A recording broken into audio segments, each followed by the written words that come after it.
കോഴിക്കോട് ബസ്സിൽ വെച്ച് സ്വർണ്ണമാല പൊട്ടിച്ചു കടന്നു കളയാൻ ശ്രമിച്ച തമിഴ്നാട് സ്വദേശിനിയെ ഓടിച്ചിട്ട് പിടികൂടിയ ഒരു താരത്തെ പരിചയപ്പെടാമിനി. ഞാനിപ്പോൾ നിൽക്കുന്ന എരഞ്ഞിപ്പാലത്ത് വെച്ചാണ് ഇന്നലെ രാവിലെ തലക്കുളത്ത് സ്വദേശിയായ യുവതി സാഹസികമായി മോഷ്ടാവിനെ പിടികൂടിയത്.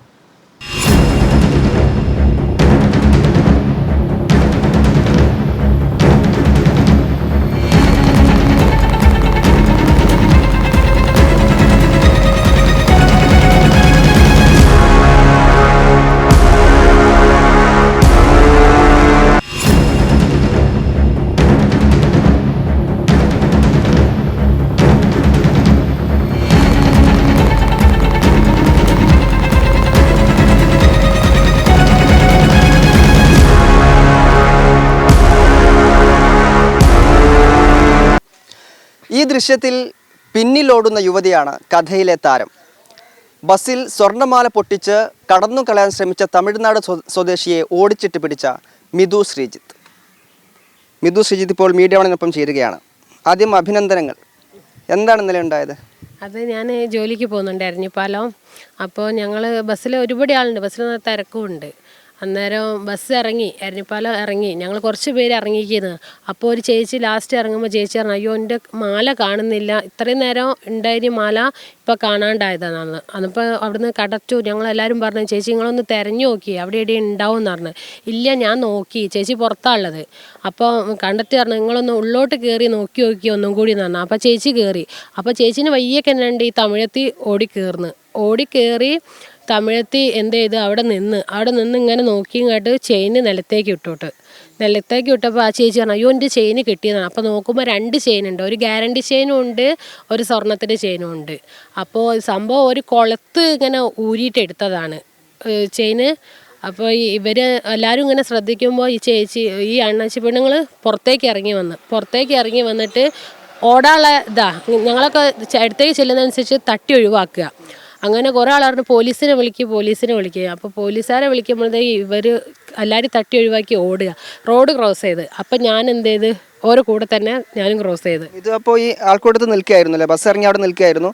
റോഡിൽ കണ്ടപ്പം പിന്നാലെ ഓടിയെന്ന് പറഞ്ഞാൽ സിഗ്നലിൻ്റെ അതിൽ കൂടിയും പിന്നെ ഏതൊക്കെയോ വണ്ടീൻ്റെ ഉള്ളിൽ കൂടി വണ്ടിക്ക് ബസ്സിനും ഓട്ടോറിക്ഷയൊക്കെ കൈ നീട്ടുന്നുണ്ട്. അപ്പം ഞാൻ എല്ലാവരോടും ഇങ്ങനെ പറയുന്നുണ്ട്, കള്ളത്തിയാണ് നിങ്ങൾ കയറ്റല്ലേ എന്ന് അറിയുന്നത്. പക്ഷേ ഓലിങ്ങനെ അപ്പം എന്നോട് ഇങ്ങനെ ആയ്മ പറയുക, ചേച്ചി എന്തിനാ എൻ്റെ വയ്യേക്ക് വരുന്നത്? ഞാൻ പറഞ്ഞു, കട്ടിട്ട് നിന്നിട്ട് ഓടുന്നോ, ഞാൻ പോലീസിനെ ഏൽപ്പിക്കാനാണ് വയ്യേക്ക് വരുന്നത്. എന്നിട്ട് എന്നെ കൊതറി ഇങ്ങനെ ഓടി ഞാൻ എന്തേ വയ്യേക്ക് എന്നെ ഓടി. ലാസ്റ്റ് ഇടയ്ക്ക് ഇങ്ങനെ പിടിക്കാൻ പറ്റുന്നുണ്ടായിരുന്നോ? കുതിര ഓടുകയായിരുന്നോ? അടുത്ത് ഇങ്ങനെ എത്താനാകും. പിന്നെ അടുത്തെത്തിയപ്പോൾ ഞാൻ ചോദിച്ചപ്പോൾ എന്നോട് പറഞ്ഞത്, എന്തിനാ എൻ്റെ വയ്യേക്ക് വരുന്നത്? ഞാനൊന്നും എടുത്തിട്ടില്ല അതാ പറയുന്നത് എന്നോട്. അന്നേരം പിന്നെ പോലീസിനെയൊക്കെ അറിയിച്ച് അവിടെ തുണി ഷോപ്പുള്ള ചേച്ചിമാരൊക്കെ കാണും. അപ്പോൾ ഒരു വിചാരിച്ച് ബസ്സിൽ നിന്ന് ഇങ്ങനെ ഓരോരുത്തർ ഓടുമല്ലോ, ബസ്സിലേക്ക് ഓടുക. അപ്പോൾ അവിടെയുള്ള ചേച്ചിമാർ വിചാരിച്ച് ബസ് കിട്ടായിട്ട് ഇങ്ങനെ ഓടുകയാണെന്നാ. അന്നേരമാണ് അറിയുന്നത് ഇങ്ങനെ കട്ടിട്ട് ഓരോ വയ്യേക്ക് ഓടുന്നതെന്ന് ആ ചേച്ചിമാർ അറിയുന്നത്. പിന്നെ ആ ചേച്ചിമാർ വന്ന് ഷേക്കാൻഡൊക്കെ തന്ന് എന്നോട് പറഞ്ഞ്, പിന്നെ ഈ മാല നഷ്ടപ്പെട്ട ചേച്ചീൻ്റെ അടുത്തേക്ക് വന്നിട്ട് പറഞ്ഞു, മോളെ ഓരോ പിടിച്ചല്ലോ, അതൊരു എത്ര ദൂരം ഇങ്ങനെ പിന്തുടർന്ന് ഓടേണ്ടി വന്നു? ഒരു കുറച്ച് പോയിക്കുന്നു. അത് എരഞ്ഞിപ്പാലം ജംഗ്ഷൻ തൊട്ടിട്ട് നമ്മൾ ടൗണിലേക്ക് പോകുന്ന ബസ് സ്റ്റോപ്പ് തൊട്ടിട്ട് അവിടെ ഒരു ഫ്ലാറ്റ് ഉണ്ട്, അവിടെ വരെ ഓടിക്കുന്നു. നമ്മളെ കാരപ്പറമ്പിലേക്ക് പോകുന്ന വഴിക്ക് റോഡ് ക്രോസ് ചെയ്തു വാഹനങ്ങൾക്കിടയിലൂടെയൊക്കെ ഓടേണ്ടി വന്നു. നമ്മുടെ ലക്ഷ്യം മോഷ്ടാവിനെ പിടിക്കുക എന്നുള്ളതായിരുന്നു. അതെന്താ പറയുക, ഇപ്പോഴത്തെ പൊന്നിൻ്റെ വില നമുക്കറിയാലോ. എനിക്കൊക്കെ ഒരു ചെയിന് വാങ്ങിയത് എൻ്റെ ഭർത്താവ് അത്രയും കഷ്ടപ്പെട്ടിട്ടാണ് വാങ്ങി തന്നത്. അപ്പോൾ എനിക്കൊരിത് അങ്ങനെ വിട്ടുകൊടുക്കരുത് എന്ന് ആയ്മനെ ഒന്നിക്കൽ പോലീസിനെ ഏൽപ്പിക്കണമെന്നാണ് എൻ്റെ മനസ്സിൽ. അപ്പോൾ പോലീസിനെ വിളിച്ച് ഒരു പോലീസുകാർ വന്ന് കൊണ്ടുപോയി. സാധാരണഗതിയിൽ ഇങ്ങനെ ഒരു സാഹചര്യം ഉണ്ടാകുമ്പോൾ ഒന്ന് പകച്ചു നിന്ന് പോകും, എന്ത് ചെയ്യും എന്നറിയാതെ. പെട്ടെന്ന് ഇങ്ങനെ ഓടാം എന്ന് തോന്നിയത് എന്തുകൊണ്ടാണ്? അത് ഞാൻ ചെറുതിൽ ഓട്ടം എനിക്ക് നല്ല അറിയാം. ഞാൻ സ്കൂളിൽ പഠിക്കുന്ന ടൈമിനൊക്കെ ഓട്ടത്തിനൊക്കെ എനിക്കെല്ലാം കിട്ടലുണ്ട്. അത്ലറ്റാണ്. അതിൽ ഓടിയത് തന്നെയാണ്.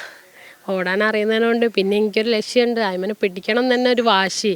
പിന്നെ ഈ ബസ്സൊന്ന് സംഭവിച്ചു കഴിഞ്ഞാൽ അടുത്ത ബസ് കയറിയാൽ പിന്നെ ഓല അതന്നെ ആവർത്തിക്കുമല്ലോ. അതിനുകൊണ്ട് പിടിക്കണം തന്നെ ഒരു വാശി. അങ്ങനെയാണ് പിടിക്കാൻ കാരണം. മാല നഷ്ടപ്പെട്ടിരുന്ന അവരെന്ത് പറഞ്ഞു? അവർ പറഞ്ഞു, മോളെ ഈ കാരണമാണ് ഇപ്പോൾ അവരെ കിട്ടിയത്, അണ്ണാച്ചി പെണ്ണുങ്ങളെ കിട്ടിയത് എന്നാണ് പറഞ്ഞത്. എവിടെ വെച്ചിട്ടാണ് നിങ്ങൾക്ക് പിടികൂടാൻ പറ്റിയത്? റോഡ് വെച്ചിട്ടായിരുന്നു അതോ ഒരു ഉൾവഴികളിലൂടെ ഒക്കെ പോകാൻ ശ്രമിച്ചോ? അല്ല, ഈ എരഞ്ഞിപ്പാലം മെയിൻ റോഡിൽ കൂടെ തന്നെയാണ്. വണ്ടീൻ്റെ ഇടയിൽ കൂടിയാണ് ഓടുന്നത്, ബസ്സിൻ്റെയും ഓട്ടോറിക്ഷൻ്റെ ഒക്കെ ഉള്ളിൽ കൂടിയാണ് ഓടുന്നത്. പക്ഷേ റോഡിൻ്റെ നടുവിൽ വെച്ചിട്ട് തന്നെയാണ് പിടിച്ചത്. അന്നേരം ഒരു അപകടം പറ്റുമോ അങ്ങനെയൊക്കെ ചിന്തിച്ചിരുന്നോ അതോ ഈ ഒരൊറ്റ ലക്ഷ്യം മാത്രമായിരുന്നു? എനിക്ക് ഈ ലക്ഷ്യം മാത്രമേ ഉള്ളേനി. ഞാൻ അന്നേരം അതൊന്നും ശ്രദ്ധിച്ചില്ല. വണ്ടി ഇടിക്കുമോ അങ്ങനത്തെ. ഞാൻ പിന്നെ ഇതാണ് സിഗ്നലാണല്ലോ, അപ്പോൾ ആ ഒരു ഇതിൽ അങ്ങോട്ട് പോയിട്ടെ തന്നെ അവരെ വഴിയേക്ക് പോയി അവരെ പിടിക്കണം തന്നെ എൻ്റെ മനസ്സിൽ. പോലീസ് എന്ത് പറഞ്ഞു? മോഷ്ടാവിനെ തിരയേണ്ടി വന്നില്ല, പോലീസിന് പിന്തുടരേണ്ടി വന്നില്ല, മോഷ്ടാവിനെ പിടിച്ച് കയ്യിലങ്ങ് ഏൽപ്പിച്ച് കൊടുക്കുക. പോലീസ് എന്ത് പറഞ്ഞു? പോലീസുകാർ എല്ലാവരും നല്ല സപ്പോർട്ടാണ്. നിന്നെപ്പോലെ ആണോ എല്ലാവരും എന്നാണ് പറഞ്ഞത്. അങ്ങനെ പറഞ്ഞു. ഈ വാർത്ത കാണുന്ന പ്രത്യേകിച്ച് സ്ത്രീകളോട് എന്താണ് പറയാനുള്ളത്? ഇങ്ങനത്തെ അവസ്ഥകൾ വരുമ്പോൾ, സാഹചര്യം വരുമ്പോൾ എങ്ങനെ പെരുമാറണമെന്നാണ്? പ്രത്യേകിച്ച് അത് പറയാനുള്ള എല്ലാ അർഹതയും മിഥുനുണ്ടല്ലോ. ഞാൻ പറയുന്നത്, ഇങ്ങനത്തെ ഒരു സംഭവം കാണുമ്പോൾ നമ്മളെ കണ്ണിന് മുന്നിൽ എന്ത് കണ്ടാലോ നമ്മൾ അത് പ്രതികരിക്കണം.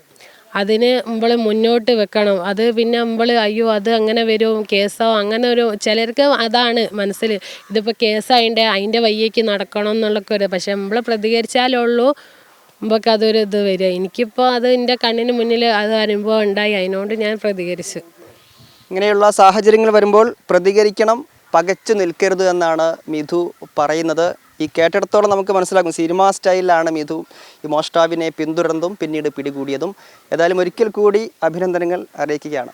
ക്യാമറ പേഴ്സൺ സഞ്ജു പറ്റമലിനൊപ്പം മുഹമ്മദ് ഷംസീർ, മീഡിയ 1 കോഴിക്കോട്.